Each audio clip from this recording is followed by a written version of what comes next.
이것이 혁신이다. 여야를 내려놓고 관습을 떼버리고 혁신을 외쳐보자. 다시 만난 정치 공동 혁신구역. 수요일은 주진우 라이브는 정쟁 비무장지대로 변신합니다. 대한민국 정치 발전을 위해, 혁신을 위해서 날선 공방은 환영합니다. 자, 주진우 라이브가 지정한 여야 혁신위원장 두 분 모셨습니다. 천하람 국민의힘 혁신위원, 안녕하세요. 예, 전남 순천의 천하람입니다. 최지은 북강서울, 부산 북강서울 지역의 원장, 어서 오세요. 안녕하세요, 최지은입니다. 네, 민주당입니다. 네, 자, 국민의힘 혁신 잘 돼가고 있습니까? 이제 당대표 직무대행으로 권성동 대표 직무대행이 혁신 회의에 옵니까? 네, 어제죠. 어제 이제 혁신위 회의에 권성동 원내대표 검 당대표 직무대행, 말도 기네요. 네. 오셨고요. 저희가 이제 지금 혁신이라는 게 기본적으로 이준석 대표가 띄운 거 아니겠습니까? 네. 저희가 이제 선거에서 연승을 했음에도 불구하고 다소 이례적으로 네. 패배한 정당의 언어라고 할 수 있는 혁신위원회를 꾸렸는데요. 아주 잘한 거죠. 그래서 이제 이준석 대표가 지금 다음권 정지 6개월의 징계를 받으면서 혁신위도 사실상 흐지부지 되는 것 아니냐라는 우려가 당내 그리고 언론에서도 많이 나왔었습니다. 그래서 권성동 원내대표가 어제 혁신위 회의에 와가지고 그런 거 없다, 열심히 혁신해달라라고 하고 왔기 때문에 조금 더 힘이 실리지 않을까 기대하고 있습니다. 어떻게 보세요? 네, 저는 지금 혁신위 자체라는 게 조금 더 다양성, 예를 들어서 청년을 더 진출을 확대시킨다든지. 천하람도 청년이에요. 네, 제가 그렇게 그렇습니다. 안 보이기 때문에 저는 아저씨입니다. 네. 예.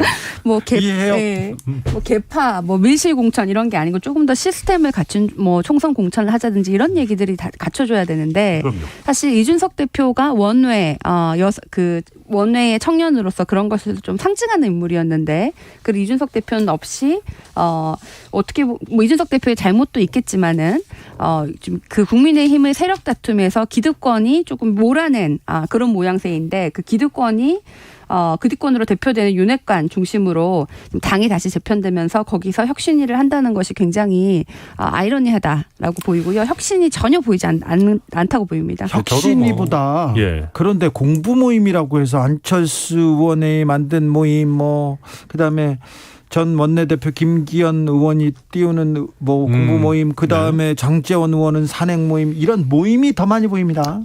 전당대회 또 준비하시는 분들은 그 모임은 그 모임대로 하시면 되고요. 저희 혁신위 같은 경우는 당 공식 기구니까 혁신안을 만들어내는 거, 그리고 그 안에 대해서 여론의 어떤 반향을 이끌어내는 거에 최선을 다해야 되는 것이고, 네. 최지훈 위원장님 잘 말씀해 주셨는데, 저희 당이 요새 불타고 있죠. 불타고 있는데 자꾸 이렇게 민주당에서도 기름을 부으셔가지고 자꾸 우상호 위원장님도 그렇고 안민석 의원님도 그렇고, 네. 그래서 기름 안 부으셔도 많이 타고 있으니까 걱정 안 하시고 민주당 전당대회에 집중하시라. 네, 민주당도 지금 간단한 상황은 아니다 말씀드리고 싶습니다. 네. 이준석 대표는 광주에서 보이네요. 네, 오늘 무등산 갔고요. 저는 이준석 대표 이런 면이 되게 참 타이밍이나 메시지를 잘 잡는다라고 생각한 것이, 사실 어제 밤에 안정권이라는 굉장히 비상식적인 유튜버의 누나를 대통령실에서 이제 채용했고 고용하고 있었다라는 게 나오지 않았습니까? 네. 그러니까 그 사람이 이제 그런 어떤 폭력적인 시위를 한다는 것도 문제지만, 저는 그거보다 더 중요한 것은, 제가 물론 호남의 지역구가 있어서 그렇겠지만 5.18을 폄하하는데 그 남매가 같이 했었다라는 게 제 입장에서는 훨씬 더 충격적인 일이었거든요. 네. 그런 상황에서 지금 이준석 대표가 기존부터 노력해왔던 호남을 향한 어떤 진정성, 이런 부분들을 무등산 산행을 통해서 그래도 좀 잘 보여준 거 아닌가, 다행인 일이다라고 생각하고 있습니다. 꿈보다 해몽 같아요. 천하람, 이 안정권 사건을 이렇게 또 해결하네요. 최지은? 네, 저는 지금 민주당의 상황을 말씀하셨는데, 사실 민주당도 지금 여러 가지로 혼란스러운 상황입니다. 그래서 지금 민주당이 특별히 잘해서 그런 게 아니라 국민의힘이 너무 잘 못하니까 상대적으로 지지율이 역전되는 그런 상황인데요. 우리가 계속 그 윤석열 대통령의 낮은 지지율과 국민의힘의 실책만 기대하고 있기에는 민주당도 좀 달라진 모습을 보여줘야 된다고 생각을 하는데, 이제 다가오는 전당대회, 그 이후로 출범하는 새로운 리더십이 정말 민주당이 혁신하는 모습 보여주지 않으면은 민주당도 장기적으로 굉장히 힘들 것이다. 근데 이렇게 보입니다. 이게 제가 할 얘기는 아닌데요. 이게 저희가 당이 솔직히 죽쓰고 있고 대통령실도 요새 지지율이 많이 떨어지고 있지 않습니까? 그러다 보니까 이게 민주당의 위기이기도 하다. 그러니까 뭔가 이재명 의원 말고 다른 어떤 뭐 참신한 시도 이런 것들이 오히려 눈에 안 들어오고요. 저도 민주당 분들 많이 만나지 않습니까? 그런 것들에 대한 필요성도 이제는 별로 생각 안 하시는 것 같아요. 어차피 뭐 저쪽 죽쓰면 뭐 우리가 그냥 뭐 어떻게 흐름대로 가도 충분히 잘할 수 있다 이런 생각 때문에 물론 뭐 저희가 잘해서 더 잘하게 경쟁해야 된다는 것도 맞는 말씀이지만 이게 또 다른 어찌 보면 민주당의 위험 요인이 될 수도 있다. 민주당이 또 잘하는 모습은 잘 보이지 않아요? 네, 저도 굉장히 동감하는데 우리가 국민의힘이 잘 못한다고 상대적으로 민주당을 찍는다는 보장은 없습니다. 지난번에 지선 때도 마찬가지로 후보자들이 오히려 그 유권자들이 투표를 하지 않도록 안아서 아예 나오지 않을 수도 있고 그래서 굉장히 적은 유권자만 투표에 참여할 수도 있고 심지어는 제3의 선택을 모색할 수도 있다고 생각을 합니다. 한국 정치에서 지금까지 거대 양당이 위주였고 제3당, 제4당은 성공한 사례가 없지만 만약에 국민의힘도 계속 이렇게 하고 민주당도 새로운 모습을 보여주지 않으면은 국민들이 다시 한번 또 다른 방법을 찾으실 것이지 민주당의 그 표가 온다는 거는 보장되어 있지 않기 때문에 네. 결국 민주당은 민주당에 잘해가지고 표를 받는 것에 중점을 줘야 되는데 말씀하신 것처럼 지금 전당대회에서는 어차피 당대표는 이재명 의원이다라고 지금 되고 있고 여러 가지 뭐 당대표 선출 과정의 룰이라든지 당대표와 최고위의 그 공천에 대한 권한이라든지 이런 것들이 어느 정도 이재명 의원한테 유리한 쪽으로 자동적으로 이렇게 만들어지고 있거든요. 한편으로서는 당이 조금 더 이제 더 이상 혼란을 좀 없애고 좀 안정적으로 유지하는 데 도움이 된다고 보이는데 또 한편으로는 민주당이 이렇게 정말 혁신하는 모습을 제대로 보여주지 않으면은 계속 이런 식으로 그냥 넘어가는 것이 더 큰 위기다라고 보일 수 있다고 생각을 하는데요. 네. 저는 새로운 지도부에 희망을 걸 겁니다. 민주당에서도 혁신의 모습은 잘 보이지 않고요. 박지원 전 비대위원장 얘기가 너무 많이 나오는 것 같아요. 네, 좀 과하고요.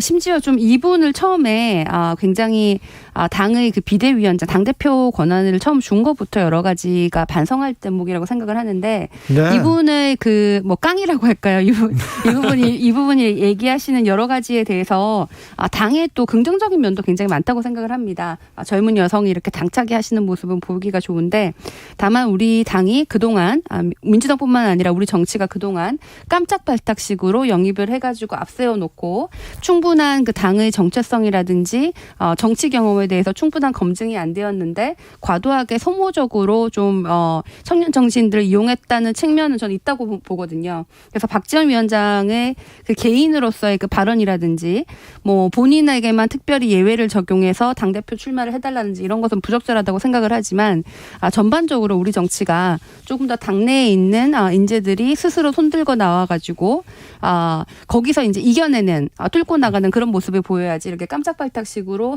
소모되는 아니면은 뭐 서로 간에 이렇게 좀 어떻게 보면 좀 불협화음이 있었던 이런 모습을 계속 또 보여주지 않을까라는 걱정이 되고 그런 면에서 지금 박지원 비대위원장은 본인이 나온다고 하는 그 용기는 대단하지만 그렇다고 뭐 이 룰을 바꿔달라 이거는 굉장히 부적절한 언사라고 보입니다. 천하람 의원. 네. 지금 국민의힘이 여당이고요. 뭐 정부 여당입니다. 그런데 네. 대통령실 보이지 않습니다. 그리고 책임 총리라는 총리도 보이지 않고 정부가 뭘 하는지 모르겠다 이런 분들이 많아요. 대통령실에서는 계속해서 추문 그리고 또 문제 인사참사 계속 이런 얘기만 나오고 있잖아요. 그러니까 사실은 저희가 정책을 잘 추진하려고 하면요. 단순한 얘기지만은 잡음이 없어야 됩니다. 네. 그러니까 우리가 이제 전달하려고 하는 메시지가 깔끔하게 국민들께 도달이 되려면 이상한 일들이 벌어지지 않아야 돼요. 그렇죠. 그 뉴스가 지금 와야죠. 경제 뉴스, 금리, 그럼요. 물가 뭐 민생. 빅스텝 어떻게 할 거냐 이런 얘기들이 나와줘야 되는 건데 지금 말씀하신 것처럼 대통령실 내지는 내각 구성과 관련한 인사 논란들이 너무 많았고요. 뭐 신변 잡기 시계, 뭐 그게 뭐 사소하다는 것이 아니라 이런 논란들이 너무 많고 사실 저희 당도 굉장히 소란스러웠고요. 예. 그러다 보니까 장관들이 전혀 안 보입니다. 예, 안 보이죠. 그리고 총리도 솔직히 잘 안 보이고요. 예. 뭐 민생회의, 뭐 주 1회 대통령께서 주재하신다라고 하지만 거기서 나오는 메시지나 심지어는 그 회의하는 장면도 잘 안 보여요. 네.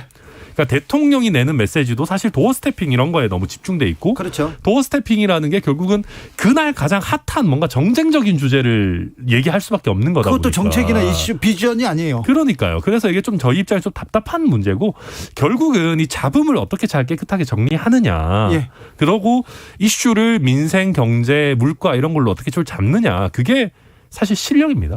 근데 그 실력을 보여주지 못하고 그 능력을 보여주지 못해요. 이거 뭐 쇄신이 필요하다 이런 얘기도 있고 뭔가는 바꿔야 될 것 같습니다. 뭐 많이 바꿔야죠. 많이 바꿔야 됩니까? 예, 많이 바꿔야 되죠. 어떻게 해야 됩니까?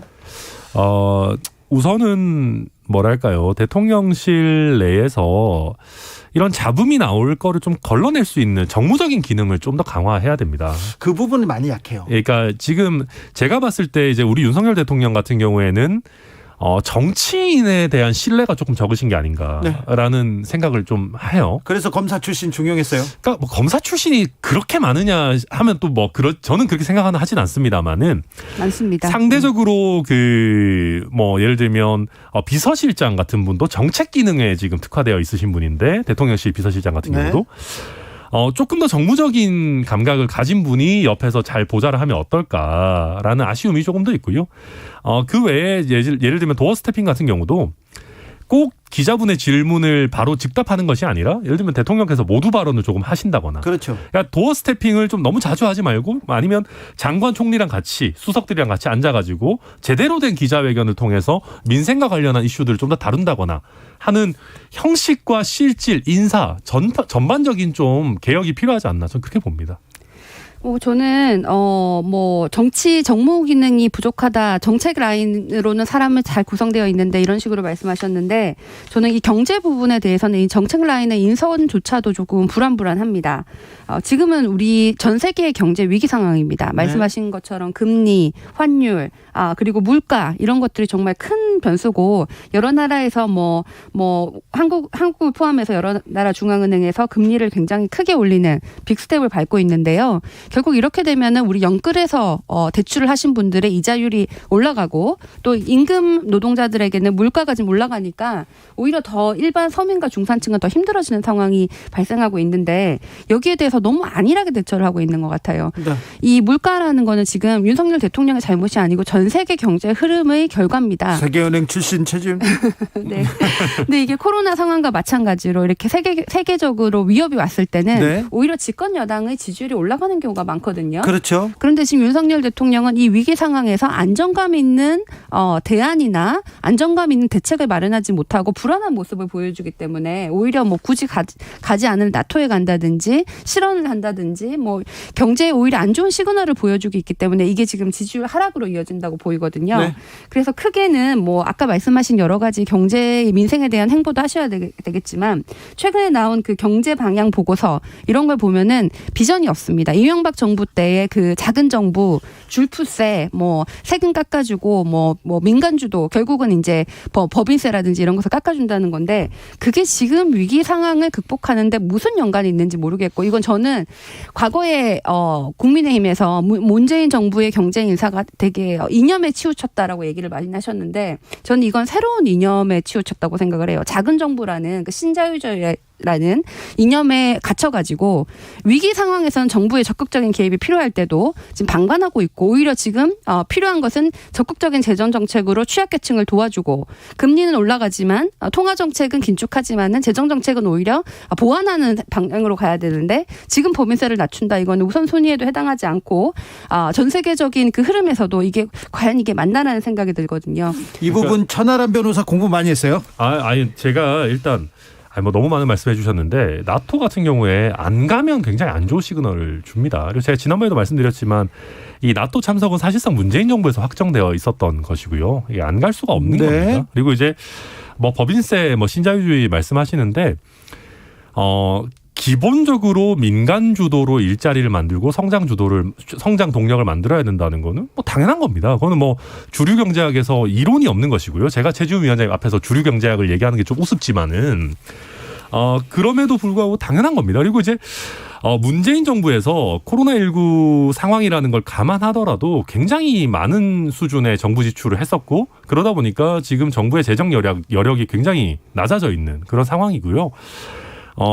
예를 들면 정부의 적극적인 역할을 해야 된다라고 하지만 그게 수준 낮은 뭐 아르바이트형 일자리, 그냥 뭐 시간 때우기용 청년 인턴 이런 거 해서는 안 되거든요. 그러니까 결국은 질 좋은 일자리를 장기적으로 만들어야 되는 거고 그거는 기업의 투자 활력을 북돋지 않으면 할 수 없는 겁니다. 그러니까 제가 이런 말씀 간단하게 드리고 싶은데 홍콩이 흔들렸을 때 홍콩에 있는 수많은 다국적 기업들이 이제 아시아의 대체지를 찾았습니다. 어디를 가야 되나? 서울은 거기 끼지도 못했어요. 왜냐하면 법인세가 다른 경쟁 국가들보다 너무 높고 기업 규제들도 많고 이런 여러 가지 그런 어떤 규제 장벽들이 있다 보니까 차라리 뭐 싱가포르, 뭐 도쿄를 거론하고 서울로 온 데 진짜 거의 없거든요. 인천 송도도 안 왔고 이런 것들 보면 이게 단순히 기업에 프렌들리하다라는 게 기업만 도와준다라는 게 아니고 기업이 만드는 일자리.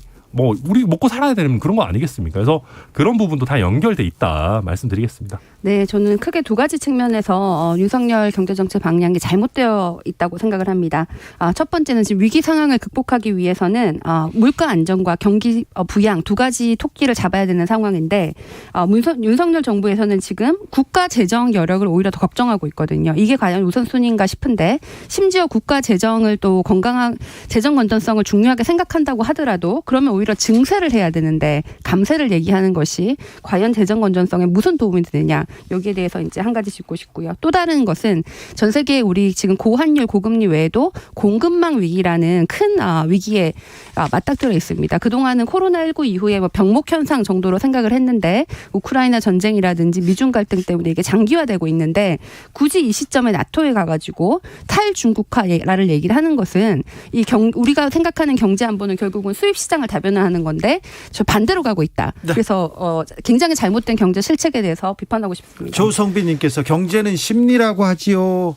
대통령이나 참모들의 대응과 메시지가 더 안정되어야 한다고 생각합니다. 그래야 안 좋은 상황이 더 안 좋은 상황으로 가는 거 막지 않을 수 있을까요? 얘기하는데 지금 경제를 얘기하고 민생을 얘기하고 금리를 얘기해야 되는데 오늘 대통령실에서 메시지 낸 것 중에 가장 크게 이렇게 뉴스로 다뤄지는 것은 탈북 어민 반인도적 범죄 행위다 이렇게 얘기합니다. 지금 탈북 어민을 계속 이렇게 올리는 것은 이게 지금 민생과 경제 불안해하는 서민들한테 국민들한테는 어떻게 받아들여질까요? 네. 그런 면에서 이제 민생을 더 우선시해야 된다라는 말씀도 당연히 맞고요. 네. 근데 민생도 민생이지만 각 부처가 또 서로 할 일들 다양한 일을 같이 할 수도 있는 겁니다. 근데 이제 저도 이게 꺼내든 타이밍이 정치적으로 뭔가 돌파구를 찾는 건 아니냐라는 식으로 야당에서 해석하고 네. 그게 국민들의 공감대를 일부 얻는 거 뭐 인정합니다. 어느 정도. 네네. 이게 조금 더 우리가 지지율이 안정적일 때 꺼내들었으면 더 좋았겠다. 정무적으로. 그런 생각 저도 동의하고요. 다만 그럼에도 불구하고 제가 법조인으로서 이거 봤을 때 좀 솔직히 3년 전에 했던 게 말이 안 돼요. 그러니까 북한 주민들이요. 제가 짧게만 말씀드리면은 우리 헌법상 대법원 판례상 우리 국민이에요. 네. 그러니까 무슨 북한 이탈 주민 지원법에 따라서 살인자는 배제할 수 있다. 맞아요. 근데 북한 이탈 주민 지원법은 말 그대로 지원해 주는 거예요. 뭐 주거 지원, 정착 지원, 생활비 지원. 그런 거 안 해줘도 돼요, 살인자한테는. 근데 그 사람들을 북한으로 돌려보낼 수 있는 근거는 없어요. 그리고 이 사람들 북한으로 돌려보내려면 아주 정교한 법적 절차를 따라서 해야 되는데 3일, 5일 만에 돌려보낸다? 게다가 그 판문점 넘어갈 때 그 사람들 가기 싫어하잖아요. 억지로 보낸 거 아닙니까, 사지로. 그러니까 이거는 무죄 추정 원칙이나 기본적인 어떤 사법 절차에 따른 뭐 법치주의나 인권 이런 거 막 깡그리 무시한 거죠. 21세기 문명 국가에서 할 수 있는 일입니까 이게? 저는 이 모든 상황이 지금 윤석열 대통령의 지지율이 낮은 것을 좀 돌파구를 다른 데서 찾고 있는 면도 있다고 생각을 합니다. 지지율 돌파구는 아까 말씀하신 것처럼 경제나 민생 대책이라든지 지금 위기 상황의 대통령의 안정감 이런 걸로 찾아야 되는데 그거보다는 뭐 탈북 어민에 대해서 과도한 얘기를 한다든지 아니면은 또 특별한 뭐 과잉 수사, 표적 수사 이런 것도 좀 너무 심하게 과하게 하는 면이 있지 않나라고 보이는데요. 저는 이런 것들이 수사로 대통령은 될 수 있지만 대통령을 수사로 할 수는 없다. 이런 칼럼을 봤는데 그 칼럼이 굉장히 많이 기억나고 지금은 꼼수가 아니고 제대로 대통령 활동을 하실 때라고 생각합니다. 재난 속보 알려드리겠습니다. 2022년 7월 13일 17시 40분 현재 경기 광명시, 시흥시, 군포시, 광주시, 양평군, 서울 서남권 지역에 호우경보 발효됐습니다. 차량은 속도를 줄여 운행하셔야 되고요. 물에 잠긴 도로, 지하차도, 교량 등으로 통행하지 않도록 주변에 있는 사람에게 좀 알려주셔야 됩니다. 강변에 또 차 세운 분들 꼭 그쪽으로 비구경 가시는 분들 절대 안 됩니다. 안전 조심하셔야 됩니다. 이럴 때 그런 사람 꼭 있어요. 아이, 설마 비구경 가시겠습니까 지금? 엄청 오던데요. 저는 예. 어렸을 때 많이 그래가지고요. 사실 예, 네. 저도 비 오는 거 좋아했었습니다. 자, 양산 사저 시위 이제 이런 거는 좀 사라져야 될 때가 되지 않았나요? 아, 이거는 저는 뭐 굉장히 질 낮은 시위죠. 근데 이제 제가 여러 번 거듭 말씀드리지만은 정무와 법률은 좀 구분해야 됩니다. 정무적으로 이런 시위는 비난받아 마땅하고 저도 별로라고 생각합니다. 네. 그럼에도 불구하고 이거를 막을 방법이 사실 뾰족하게 없습니다. 법적으로는. 그러니까 예를 들면 우리가 시위에 대해서 내용을 규제하기 시작하면요, 이거 경찰 국가가 되는 겁니다. 예, 예를 들면 시위에서 당신 이런 얘기는 수준 이하의 얘기니까 하지 마. 그 권한을 경찰한테 주는 순간 우리는 진짜 무슨 1987 찍는 거기 때문에 결국 우리가 정무적으로 이런 사람들이 좀 진정하고 그만하기를 촉구하는 것밖에는 사실은 뾰족한 수가 없습니다. 네, 저는 이재명 의원이 최근에 일부 당원들이 과도하게 이렇게 표현하는 것에 대해서 뭐 박지원 비대위원장에 대한 과도한 질타라든지 이런 것에 대해서 우리가 이렇게 하면 안 된다. 이런 건 하지 말자라고 얘기를 하셨잖아요. 그런 메시지가 국민의힘에서도 좀 나와야 된다고 생각을 합니다.